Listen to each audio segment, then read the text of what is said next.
Our body is a beautiful thing. Sometimes it's described as a machine, but I don't think that's a really great description. Our body is designed with all these kind of coping strategies in place.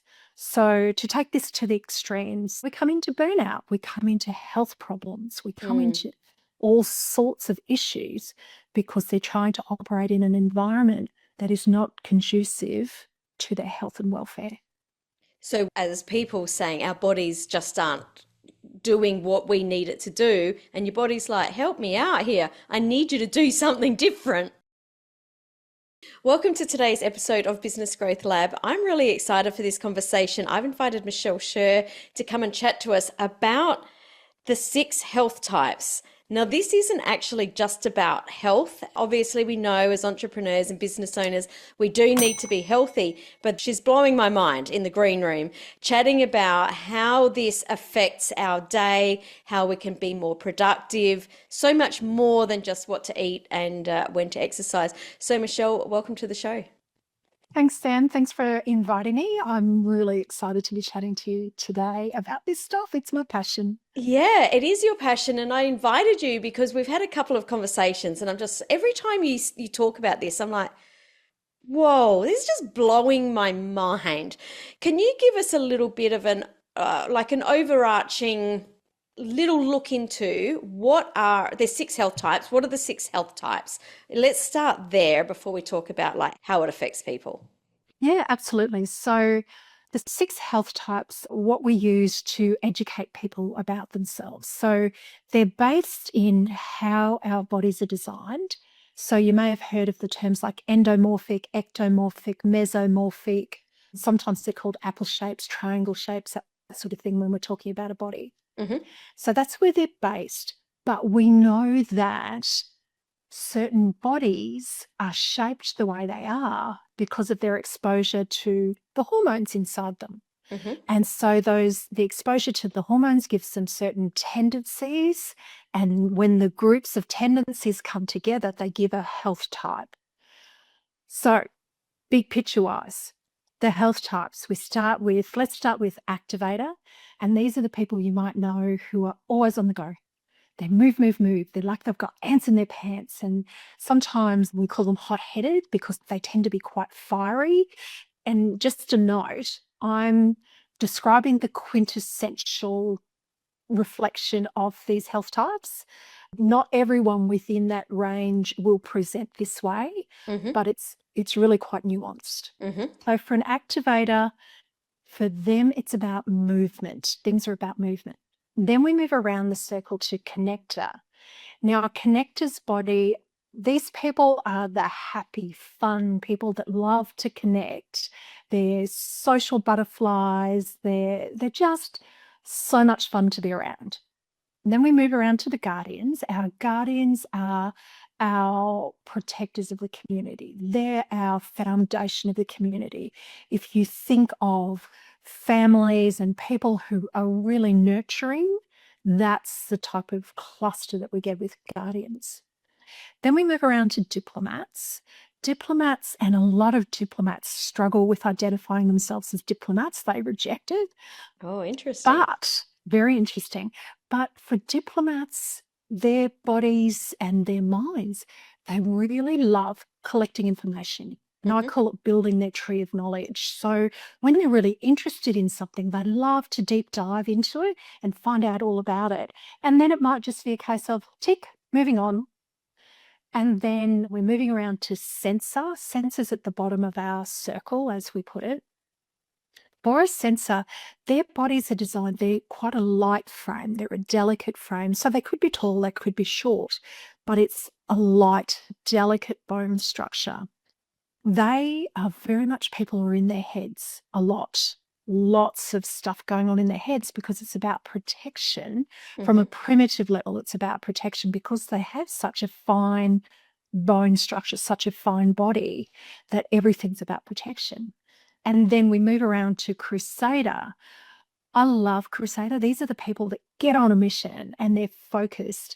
There's some downsides of it in terms of relationships and that sort of thing, but they're achievers and things are about status and They love to monitor progress. So they love Excel spreadsheets and the like so that they can see. I typically think of a few of my clients that very much monitoring, say, one client is coming to mind who is a bike rider, long distance bike rider, and he has his goals of how many kilometers he's going to do and that sort of thing over a 12-month period. And he's monitoring his progress towards it and how many bike rides he's doing and all of that sort of thing.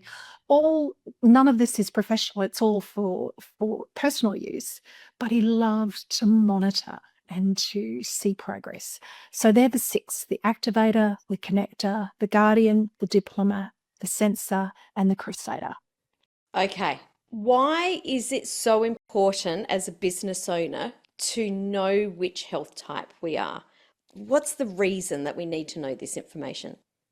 Okay, so where I find it really important, and for the clients that I work with, knowing your health type gives you a quick look into the manual of you.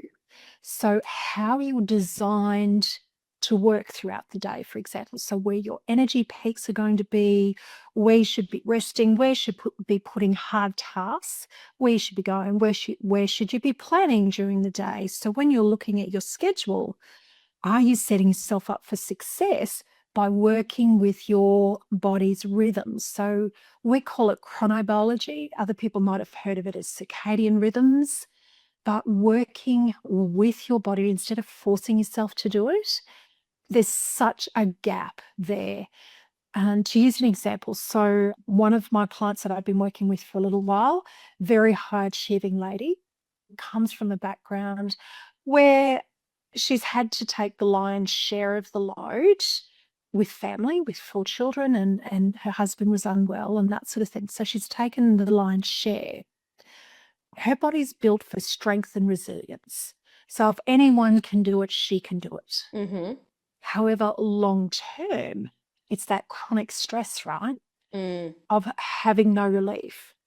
So what we worked with for her, so, when she's presenting, I've just got this weight that won't shift. I'm foggy, those sort of things. So I've tried everything. That's what I Mm-hmm. hear commonly with all of my clients. I've tried everything, and they have. They've done all of the diets, they've followed all of the exercise recommendations, all of that sort of thing. But what we do is we structure the day. So we looked at with the platform that I use, I look at what's the best time of day, to be resting. What's the best time of day for this body? Some bodies can get up and get straight into things. Other bodies need a slow start to the day. So in a slow start, it doesn't mean that they don't exercise or anything like that, if that's where it fits in their day. What it means, though, is that they temper what they do, because afternoons are the best time for them to tackle the tough stuff. Mm-hmm. So for a business owner, knowing that, okay, if I need a slow morning, for example, okay, so I'm going to structure my day so that I ease into my day. I might, do a few admin tasks that aren't particularly onerous. I might get in and then I'll do my planning. And then I'll do my, it might be I'll do my meetings and that sort of thing just after lunch. Then I'll get into my really tough stuff in the later afternoons. Whereas for other bodies and other people, it's they get up, go and exercise, do whatever the heck they like. They can stress their bodies because their hormones are much more responsive. So Mm-hmm. it really comes down to responsiveness of your hormones and how your body reacts to the stresses we put on them. Does that make sense? It makes total sense. And what's coming up is when you work with people, do clients say to you, "Oh my God, I always knew that." Like intuitively, I knew that. And I thought there was something wrong with me or I didn't listen or whatever it is. Because immediately my brain goes to like morning routines. Yes. I've tried lots of morning routines.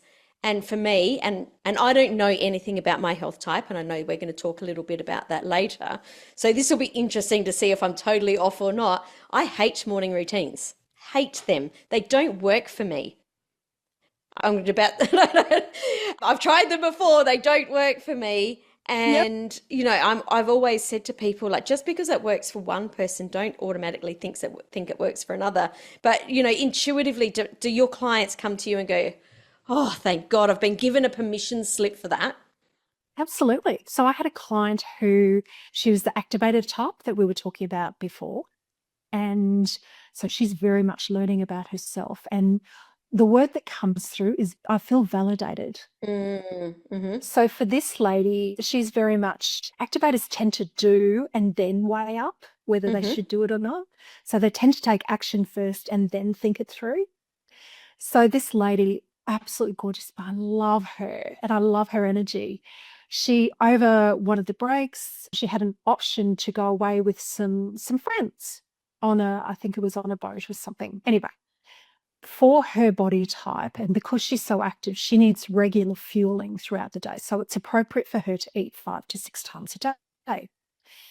The group she was going away with wanted to do intermittent fasting. Mm-hmm. And therefore, the person in charge of the food was getting everyone to do intermittent fasting. Mm-hmm. She didn't last very long. And the effects were that she started to get hangry, Mm-hmm. then emotional, like incredibly emotional. Everything started to come up, negative thoughts, all of that sort of thing. She just couldn't cope with things. So to put that into, for a business owner, for the growth lab perspective, if you have someone who needs to eat 5 or 6 times a day and you're saying to them, okay, I'm going to do time restricted eating, I'm going to do intermittent fasting, and they find they just can't cope with anything during the Mm-hmm. day, it's because they're not fueling themselves properly. Mm-hmm. And so the one size fits all really comes in here. It just doesn't work. So we start with the health types and we very much personalize it, and everyone gets their personalized health code. Now, that health code is individual to that person. There is no Mm-hmm. one else on the earth the same as that person. So even twins will have differences. Oh, wow. Identical twins have differences. Really? Yeah, absolutely. So the most common theme that comes through is the validation Uh-huh. of, oh, thank goodness now I feel like I've been given permission to be Mm-hmm. me. I don't have to force myself to, I don't know if you remember the time of, and I can't remember who the author was. They put out a book and it was about CEOs. If you want to be a CEO, this is the routine you need to follow. Get up at Okay. 4 a.m., Ugh. exercise, meditate, cold baths, all of this stuff before 7 o'clock in the morning. Oh, gosh. And your reaction's the same as mine. I'm just like, God. I'd rather stick a fork in my eye, to be honest. yeah, absolutely. Absolutely. So for an entrepreneur, for a business owner, knowing your own rhythms, knowing what you need to do to keep your energy up, knowing what energizes you. So it's not only activity and food, it's how you structure your day, the people you have around you. How do you prepare for those times, maybe in the day, maybe in the week, maybe the month, where you've got tough conversations to have, or you've got, things that aren't terribly comfortable. How can you best prepare for them by your schedule? By how do you Mm, put it in your day so you're going to be at your best? mm. You mentioned circadian rhythms before, and I honestly thought circadian rhythm was like when the sun came up and when it went down. I thought that was the same for everyone. But you're saying that it's different for people? Absolutely. Absolutely. So the concept is the same. Yes, it's a diurnal rhythm, so day and night, so two parts. But where we sit within that is nuanced. Mm-hmm. So you've obviously heard of night owls and early Mm-hmm. birds. Mm-hmm. And I think that's where I was going because there's people that say I love to work at night. Yeah. And one of the things that's really kind of blows people's mind is when they have conditioned themselves that. So say for instance, my background in defense, I conditioned myself. I would be up at 5 to 5:30 every morning, go to work, do my physical training, get into the works, into my day, pretty much stressful day, come home and I'd be flagging, and I'd be lucky to make it to 7:30 of an evening, 7:30, 8:30 at night. And so I always thought, okay, I'm an early bird. I Mm-hmm. had conditioned myself, and because I remember starting off, I needed alarms to do it. Mm-hmm. So I would be getting up to my alarm and all of that sort of thing. Now that I'm not in that environment, yes, I tend to wake with the sun now, Mm-hmm. but I'm not stressing myself of a morning. So an evening, I'm not staying up until like 10 o'clock, which was that was a night out when I Yeah. was working in defense. That was a Yeah. night I just couldn't do it. If I forced myself to get to 9 o'clock in the evening, I would pay for that for days because Mm. I had put my system in the wrong environment. So yeah, to bring that back again to your listeners, putting yourself in the right environment. Yes, there are always going to be constraints, external constraints that come down on you, Mm-hmm. like if you're working internationally, for example, those time zone things. Mm-hmm. Mm-hmm. But an ad hoc departure from your circadian rhythm, you will cope with. A consistent departure will set you up for stress in your body, will set you up eventually, if it goes on for long enough, it will set you up for illness. Mm. All right. So we understand the importance of that. Now, I did my health type with you because I think one of the easiest ways to explain this is probably to have you guide me through so that people can hear. I know nothing about my health type, by the way. You've told me I'm a connector. That's all I know. You know me quite well. Where do you want to start with this? Talking about what the connector is, talking about what you've noticed. I'm going to like open the floor to you. Okay, so the first thing I want to say is how many times do you say, oh my gosh, I'm solar powered? If there's no sun, I feel down. I think I say it on every training call every Wednesday, don't I? It's the same thing. I'm solar powered. I joke that I've got solar panels on my back. Yeah. And when it's raining, when it's grey, I'm constantly like, sorry guys, my solar panels aren't, they're not, they're not fired up. Haven't They're recharged. Yeah. depleted. So that is quintessential about a connector. They are bright, they are bubbly, sun. As a code, we tend to give them a yellow when we're like just in our own kind of background stuff. We tend to give them yellow because it's that bright sun.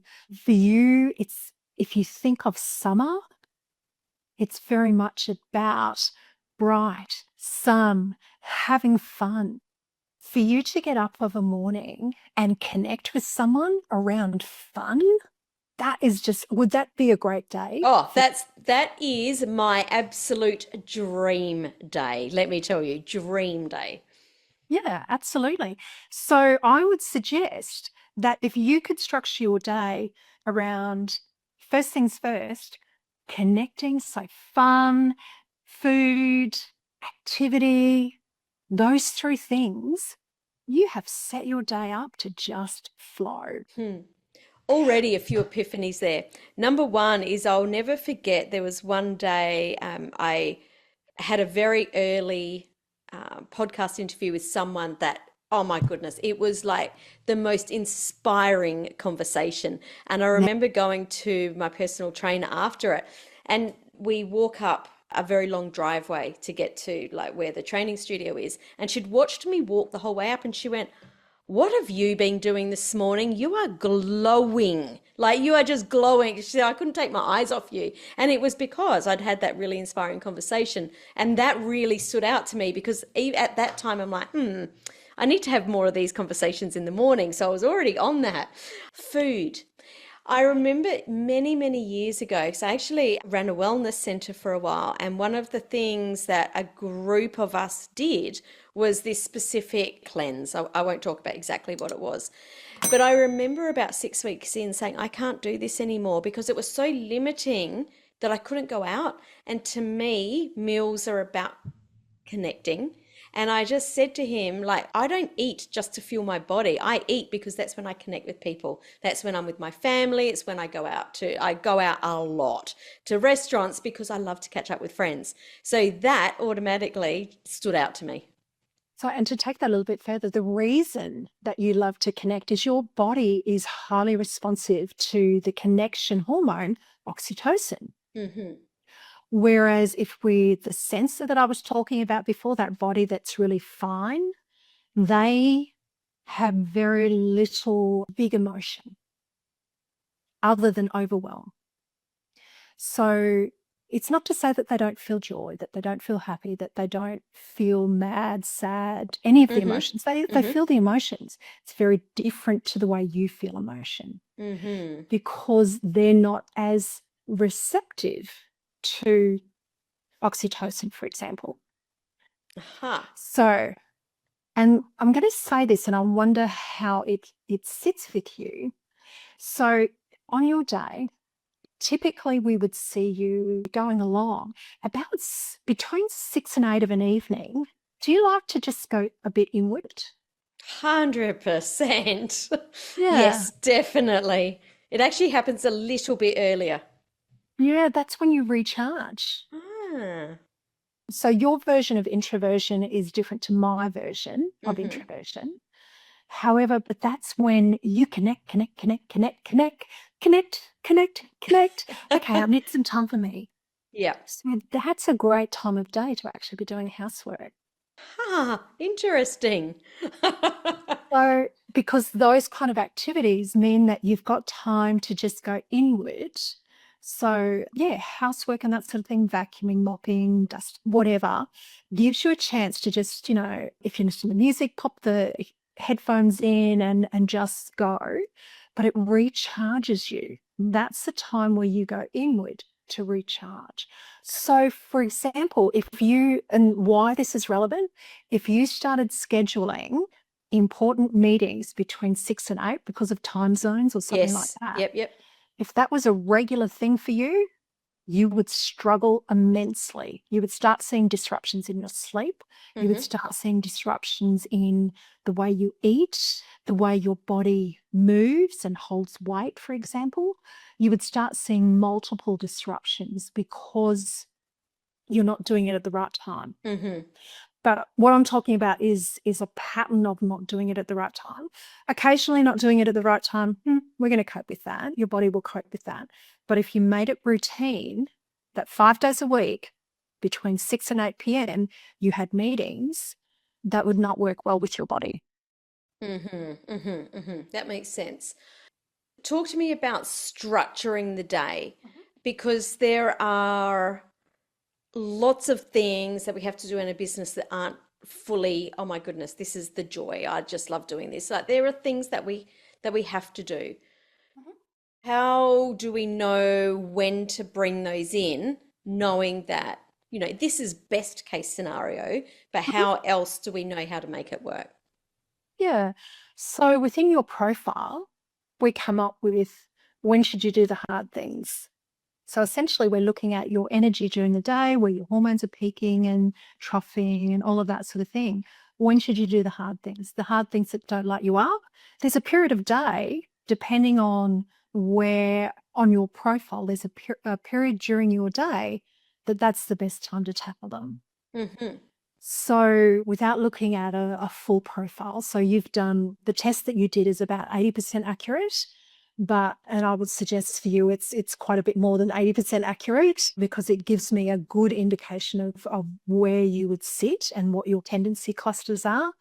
But I would need to do a full profile for you to go, okay, this is the most accurate of where you should put particular tasks in your day.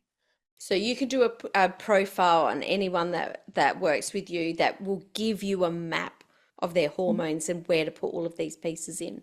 Yeah, so we tend to put it on a clock and Mm-hmm. rather than a graph, we tend to put it on a clock and say, so if I was working with someone, with a business owner, with a professional about their weight, for example, I would look at, first of all, for them, it might be about their food.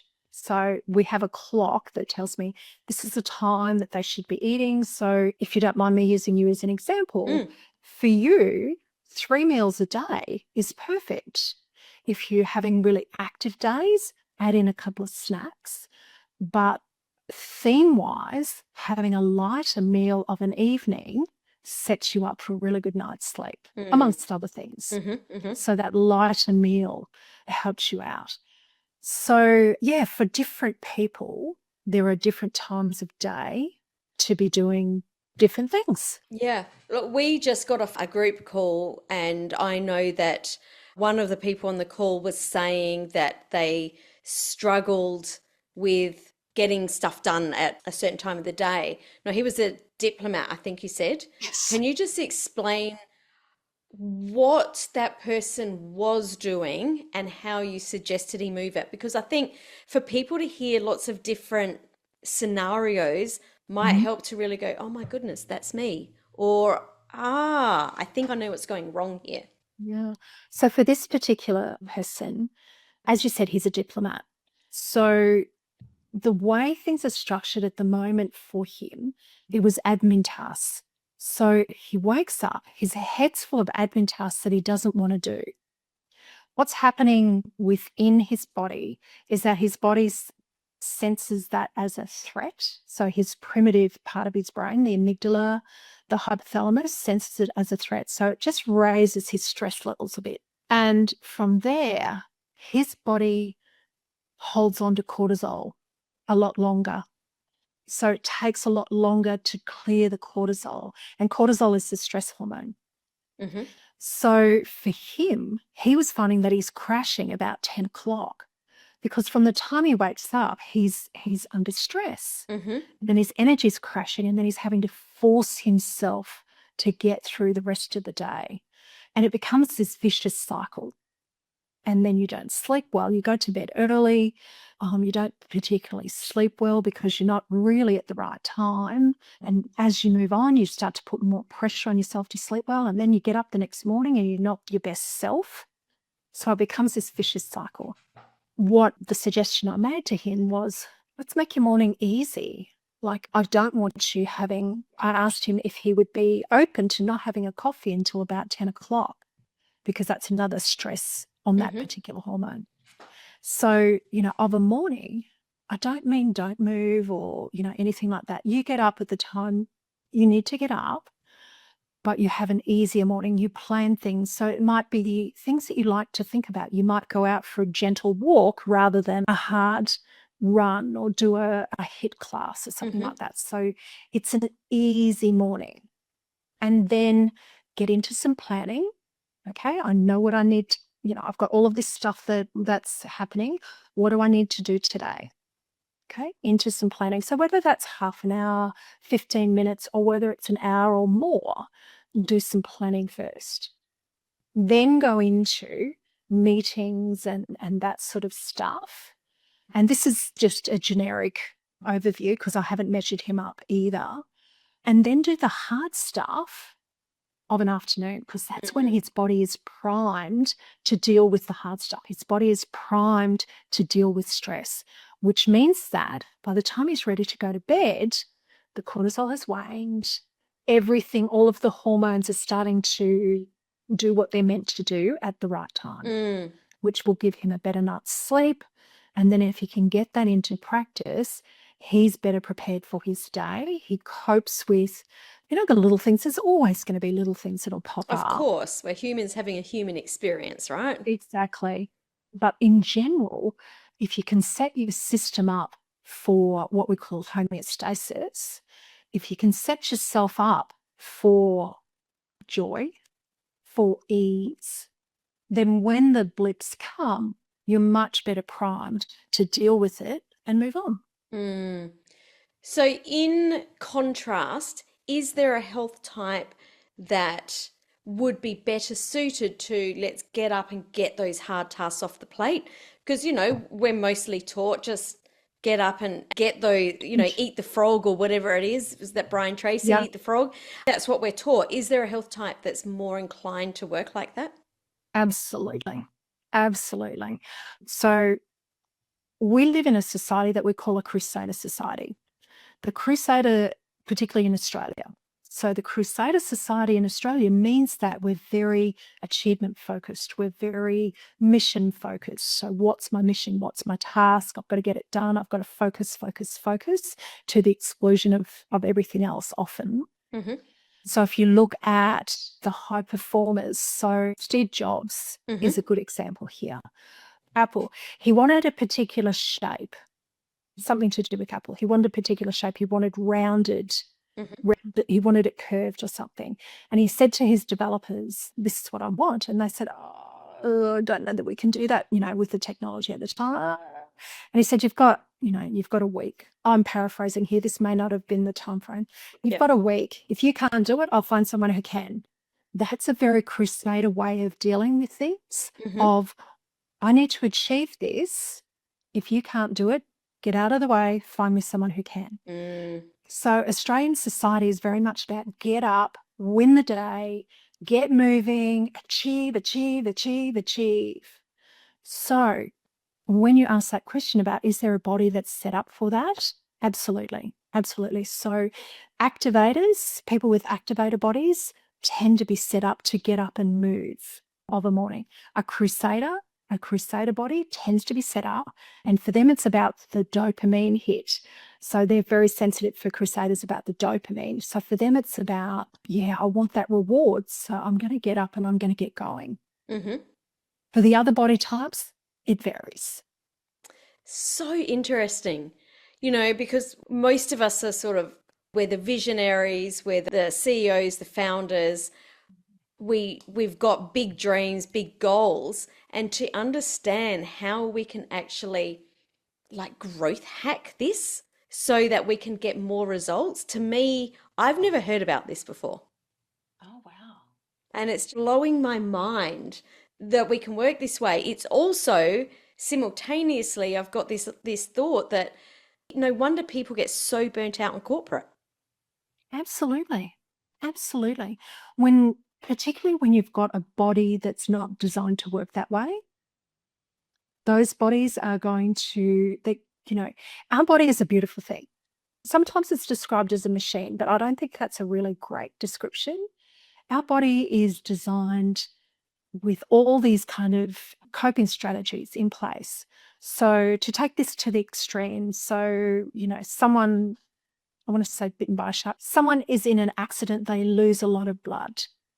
Our body has a process where it goes, okay, I'm sensing that there's not enough fluid in my pipes. So there's a couple of ways I can address this. I can squeeze the pipes. I can make the pump, i.e. the heart, work harder. Okay, so I'm doing that. Okay, that's my initial response. Now I've got to go to response B, where I'm going to start decreasing.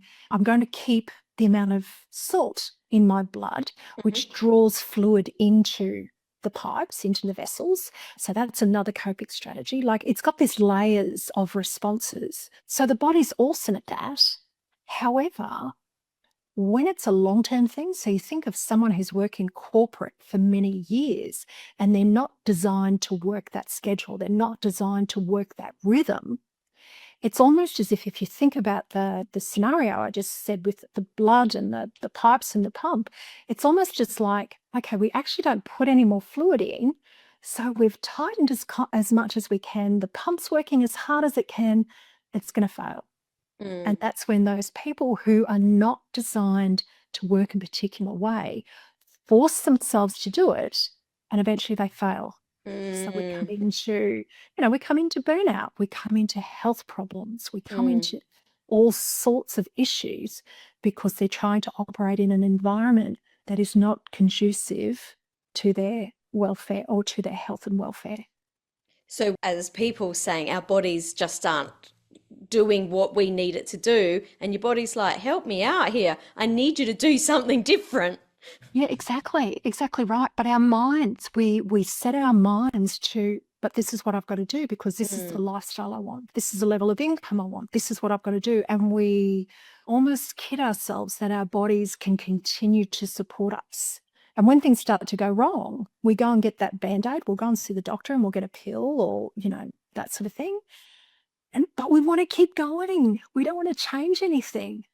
And I think that's our biggest fallacy, is that you can just keep going, because our medical system is set up as an acute care system. So most medications are designed to be taken for a short period of time until you rectify the cause. Some medications, so if you think of insulin for type 1 diabetics and stuff like that, that's going to be a long-term thing. But most medications are set up to bide you over until you rectify the cause. But our society is set up, oh, I've got a solution, so I'll just keep going. I won't rectify the cause. And that's a big gap. Wow. So for people that are listening that are like, oh my goodness, this is all making sense. I want to know more about how I should be eating, how I should be moving, how I should be framing my day, sleeping. How can they find out about their health type and start learning about how to support their body? Okay, so the first things first, one of the assets that I've offered for the show notes is a link to a questionnaire where you can do like you've done and find out your health type, which gives you kind of generic information. But for those listeners who are in a position to go, no, I need to take action right now, follow me along on socials, contact me on socials, Michele.Scherr. I'm on LinkedIn, I'm on Instagram and Facebook. That's the place to find me. Cool. So obviously all of that in the show notes and the link to the health types quiz so you can find out what type you are, just like I did, which it's quite incredible that everything you said to me, I was just like, yep, tick, tick, tick, tick. Oh my goodness, you know me. So I definitely recommend that you go and do your health type quiz. The link will be below wherever you're listening. Michele, if there was one thing that you could leave listeners with today in regards to this topic, what would it be? Look, we hear it all the time, your health is your wealth. But until something goes drastically wrong, it doesn't actually sink in. I think for entrepreneurs, I think for business owners, for those wanting to grow, if you're looking at sustainability, which is an essential part, a key performance indicator, sustainability, include health as one of your KPIs to get an all-rounded, because I think for too long we've been all immersed in the business outcomes as we see the business, but health is an important part. Life is an important part of that.